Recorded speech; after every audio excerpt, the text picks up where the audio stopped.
जी अस्सलाम वालेकुम student second year physics का एक न्यू टॉपिक स्टार्ट करते हैं। Student long question Millikan's oil drop experiment. Student R.A. Millikan ने 1907 में एक एक्सपेरिमेंट परफॉर्म किया था जिसमें उसने ऑयल ड्रॉपलेट्स यूज़ किए।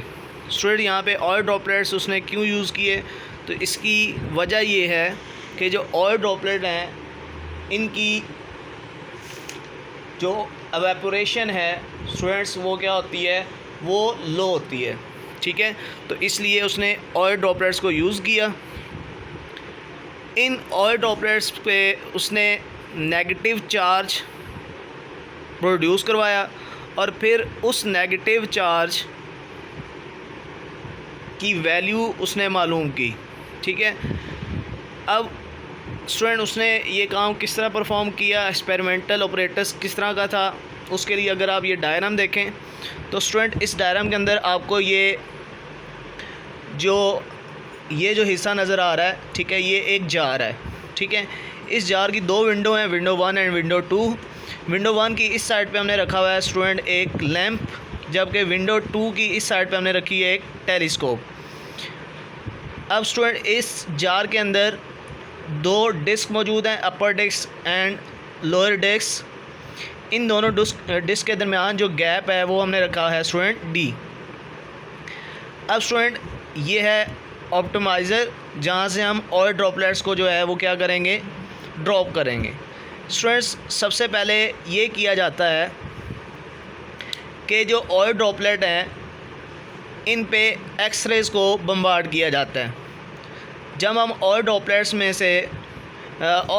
पे एक्स रेज़ को बम्बार्ड करते हैं तो ऑयल ड्रॉपलेट में से इलेक्ट्रॉन जो है वो क्या हो जाता है, निकल जाता है, और वो इलेक्ट्रॉन जो निकलेगा वो दूसरे ऑयल ड्रॉपलेट को मिल जाता है।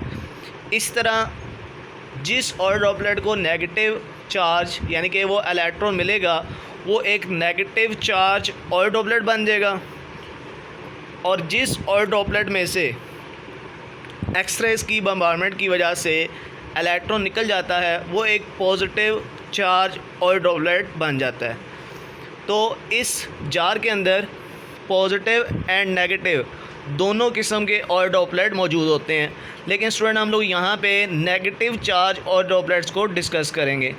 तो स्टूडेंट्स यहाँ से नेगेटिव ऑयल ड्रॉपलेट्स इस डिस्क में से, इस डिस्क के अंदर स्टूडेंट यहाँ पे होता है एक होल, तो इस होल की मदद से अब स्टूडेंट जब इस होल में से एक नेगेटिव चार्ज ऑयल ड्रॉपलेट यहाँ पे आता है तो स्टूडेंट हम इस ऑयल ड्रॉपलेट को यहाँ पे दरमियान में सस्पेंड करवाते हैं।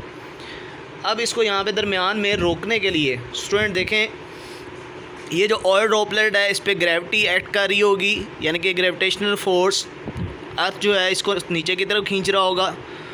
तो स्टूडेंट इसको अगर हमें रोकना हो तो हम कैसे रोक सकते हैं कि हमें इसी के ऑपोजिट बट एक इक्वल फोर्स लगवानी पड़ेगी। अब वो फोर्स कौन सी होती है स्टूडेंट, तो उसके लिए स्टूडेंट हम क्या करते हैं, इन डिस्क को एक बैटरी के साथ कनेक्ट कर देते हैं।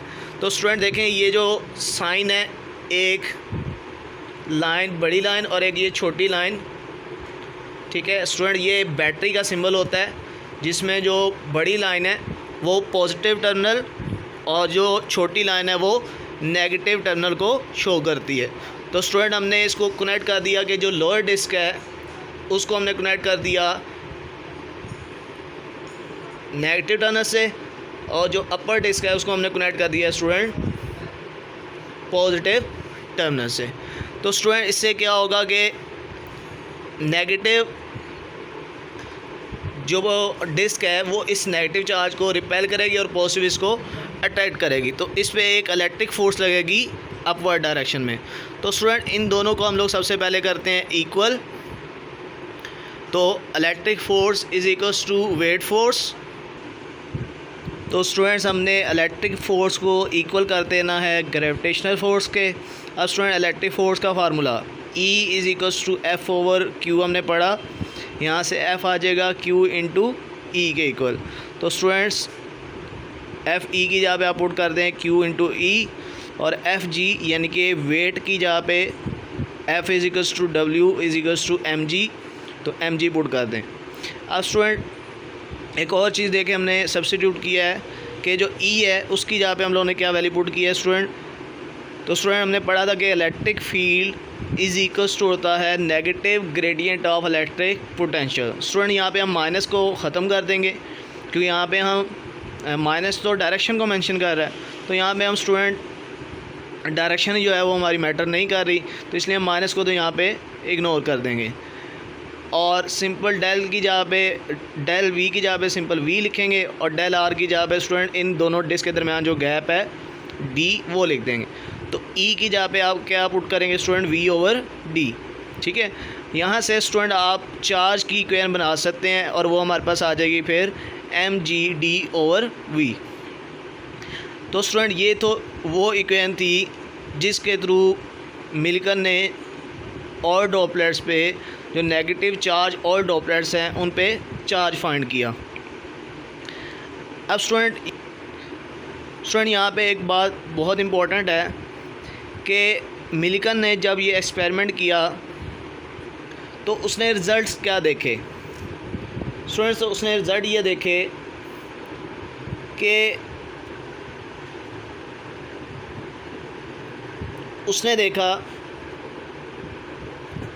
कि एक नेगेटिव चार्ज और ड्रॉपलेट पे जो चार्ज उसने फाइंड किया, जो वैल्यू उसको मिली, वो मिली स्टूडेंट्स को 1.6 इंटू 10 की पावर -19 कूलम।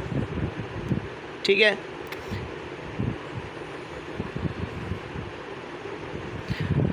और फिर उसने देखा कि अगर 2 और ड्रॉपलेट्स यानी कि 2 नेगेटिव चार्ज पार्टिकल थे, तो फिर उसने देखा कि उसके पास जो चार्ज आया वो क्या आया, 2 इंटू 1.6 इंटू 10 की पावर -19। और फिर उसने देखा इसी तरह 3 और ड्रॉपलेट्स पे कितना चार्ज है, तो उसने देखा कि 3 इंटू 10 की पावर -19। तो इसका मतलब ये हुआ कि जो सबसे छोटा चार्ज उसने देखा यानी कि एक इलेक्ट्रॉन, तो एक इलेक्ट्रॉन पे उसको जो चार्ज की वैल्यू मिली वो कितनी मिली स्टूडेंट, 1.6 इंटू 10 की पावर -19। तो यही वो एक्सपेरिमेंट था जिसने बताया कि एक इलेक्ट्रॉन पे कितने कूलम चार्ज होता है। और फिर साथ ही साथ देखें एक इलेक्ट्रॉन पे कितना चार्ज है, 1.6 इंटू 10 की पावर -19। 2 पे कितना है, 2 इंटू 10 की पावर -19। तब अगर मैं आपसे पूछूं कि n इलेक्ट्रॉन्स पे कितना चार्ज होगा, तो स्टूडेंट हम इसको कैसे लिखेंगे, Q is equals to n into E. Student ये जो 1.6 इंटू 10 की पावर -19 है, इसको हम किससे लिख देते हैं, सिंपल E के साथ लिख देते हैं, और n यहाँ पे स्टूडेंट क्या बताएगा, नंबर ऑफ़ इलेक्ट्रॉन। तो इस तरह उसने बताया कि जो चार्ज होता है किसी भी बॉडी पे वो क्वांटाइज्ड होता है, यानी कि जब एक्सरेज हम लोग बम्बार्ड करेंगे तो एक और ड्रॉपलेट से जब इलेक्ट्रॉन निकलेगा तो हमेशा या तो एक इलेक्ट्रॉन दूसरे और ड्रॉपलेट पे जाएगा, या 2 जाएंगे, या 3 जाएंगे, या 4 जाएंगे। ठीक है, तो हमेशा जो चार्ज जब एक बॉडी से दूसरी बॉडी पे ट्रांसफ़र होगा तो वो एक फिक्स्ड फॉर्म के अंदर ट्रांसफ़र होगा, यानी कि इस शक्ल में वो ट्रांसफ़र होगा, 1 इलेक्ट्रॉन 2 इलेक्ट्रॉन या फिर n e की शक्ल में ट्रांसफ़र होगा। अब स्टूडेंट्स इसके अलावा जो उसने फाइंड किया वो उसने फाइंड किया मैस ऑफ द ड्रॉपलेट का फार्मूला। तो उसके लिए उसने स्टूडेंट ये किया कि इस और ड्रॉपलेट को अब उसने फॉल करने दिया। ठीक है, ऐसा करने के लिए उसने क्या किया स्टूडेंट कि इस बैटरी को उसने क्या कर दिया, यहाँ से हटा दिया, या इसको उसने ऑफ़ कर दिया। तो अब एक ही फोर्स है जो कि और ड्रॉपलेट पे लग रही है, और वो है वेट फोर्स डाउनवर्ड डायरेक्शन में। और जब ये ड्रॉपलेट गिर रहा था तो उसी दौरान यहाँ पे इसके ऑपोजिट क्या लगेगी स्टूडेंट, ड्रैग फोर्स लगेगी। तो ये हमने फर्स्ट ईयर के चैप्टर नंबर 6 में भी सीखा था। तो अब एक टाइम आएगा स्टूडेंट्स जब इस ड्रॉपलेट का जो एक्सेलेरेशन है वो क्या हो जाएगा, ज़ीरो। और स्टूडेंट हमने चैप्टर 6 में सीखा था कि किसी भी पार्टिकल का एक्सेलेरेशन तब ज़ीरो होता है जब उस पर लगने वाली वेट फोर्स और ड्रैग फोर्स आपस में क्या आ जाते हैं, इक्वल। और इस दौरान स्टूडेंट जो पार्टिकल की वेलोसिटी होती है उसको हम क्या बोलते हैं स्टूडेंट, टर्मिनल वेलोसिटी बोलते हैं। तो अब आप इस चीज़ को यूज़ करें, वेट की जगह पे mg, ड्रैग फोर्स की जगह पे उसका formula 6 pi eta r into V. तो स्टूडेंट यहाँ से हम लोग क्या फाइंड कर सकते हैं कि m का फार्मूला क्या बनेगा, 6 pi eta r we over g। तो इस फार्मूले से हम लोग और ड्रॉपलेट का मैस भी मालूम कर सकते हैं। और स्टूडेंट देखें यहाँ पे जो वी है टर्मिनल वेलोसिटी, वो मिल्टन ने कैसे फाइंड की होगी, तो स्टूडेंट वो उसने फाइंड की होगी S इज़ टू वी फार्मूले से।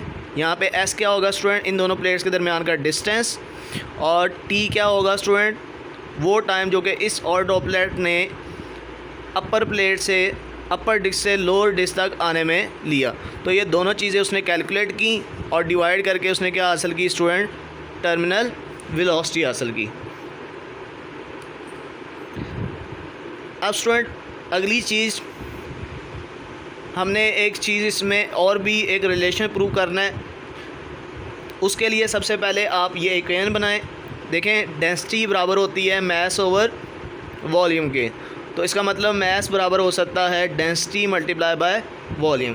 अब स्टूडेंट जो और ड्रॉपलेट होता है वो होता है स्फेरिकल, और किसी भी स्फेरिकल ऑब्जेक्ट का जो वॉल्यूम होता है स्टूडेंट उसका फार्मूला क्या होता है, 4/3 पाई r क्यूब। इसका मतलब ये जो मैस है यहाँ पे, इसकी जगह पे हम उसकी ये वैल्यू भी पुट कर सकते हैं।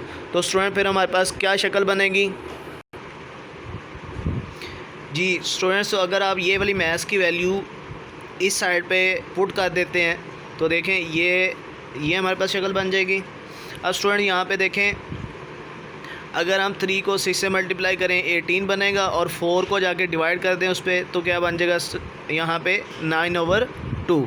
स्टूडेंट पाई से कैंसिल, r क्यूब की एक पावर कैंसिल हो जाएगी स्टूडेंट r के साथ, तो इस साइड पे आप सिर्फ रखेंगे r स्क्वायर को।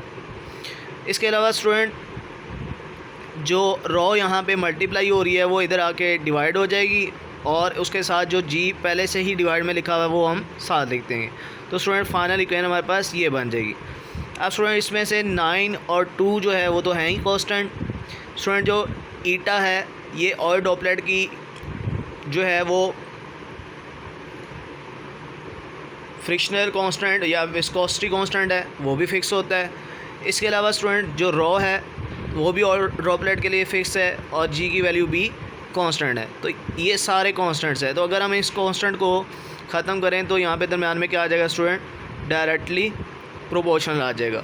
तो स्टूडेंट यहाँ से हमें क्या पता चला कि वो और ड्रॉपलेट जिसका रेडियस ज़्यादा होगा, ठीक है, वो बहुत जल्द टर्मिनल वेलोसिटी हासिल कर लेगा, यानी कि वो बहुत जल्द क्या कर जाएगा, इन प्लेट्स के दरमियान सस्पेंड हो जाएगा।